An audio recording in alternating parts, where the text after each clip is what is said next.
Alors, je dois tout d'abord me féliciter de la qualité du partenariat entre la Banque mondiale et la Mauritanie, un partenariat qui est déjà ancien et qui est très fructueux, comme un juge le volume de nos interventions ici.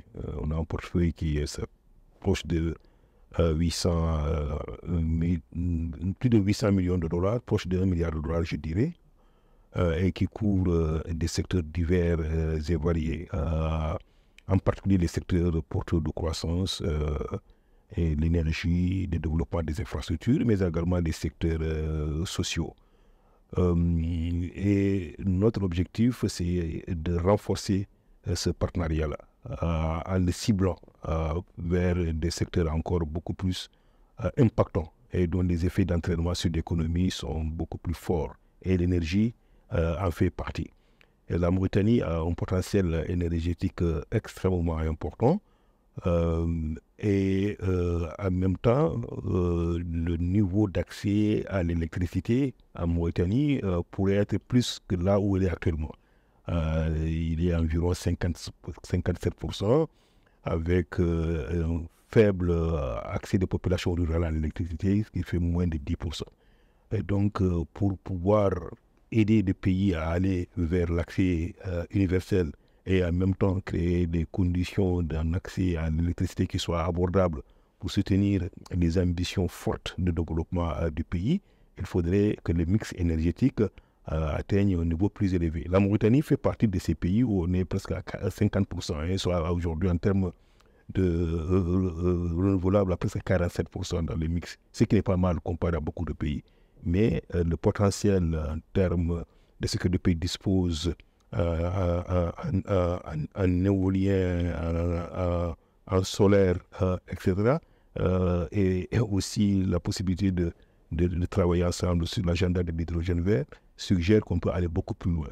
Donc ça fait partie de nos objectifs et nous sommes très optimistes que dans le cadre de notre stratégie de partenariat qui est en cours de préparation et de l'engagement de la Mauritanie à faire beaucoup plus de réformes pour ce qui concerne les secteurs de l'énergie, on pourrait élever davantage ce mix-là. Le gaz est une ressource naturelle pour le Sénégal et la Mauritanie, une ressource importante. Et quand on regarde la Mauritanie, on sait que la Mauritanie a aussi d'autres ressources très importantes au niveau minier, mais pas seulement. Au niveau de, ce que disait le vice-président Diagana tout à l'heure, au niveau de l'énergie solaire, l'énergie éolienne, il y a beaucoup d'autres ressources qui peuvent être développées en Mauritanie. Alors ce qui est intéressant, c'est quand on regarde par exemple, si on veut développer le secteur minier de façon très forte, et avec le secteur minier, le secteur industriel, le secteur de la manufacture, etc., il y aura des besoins d'énergie qui vont augmenter fortement. Et aujourd'hui, comme l'a été mentionné, la Mauritanie a déjà un mix énergétique qui est, par rapport à beaucoup de pays équivalents, qui est déjà très favorable au niveau des énergies renouvelables, au niveau d'à peu près 50%, et qui a la capacité d'aller plus loin. Mais ça dépend aussi de à quelle vitesse on veut aller et de l'importance combien d'importance on accorde aussi à accélérer ce développement. Or, le gaz peut être une bonne source d'énergie dans le cadre d'une transition énergétique. Et je pense que ce qui est intéressant là, c'est de voir justement cet aspect plus important de la transition énergétique et comment les différentes ressources peuvent aider au développement de l'économie.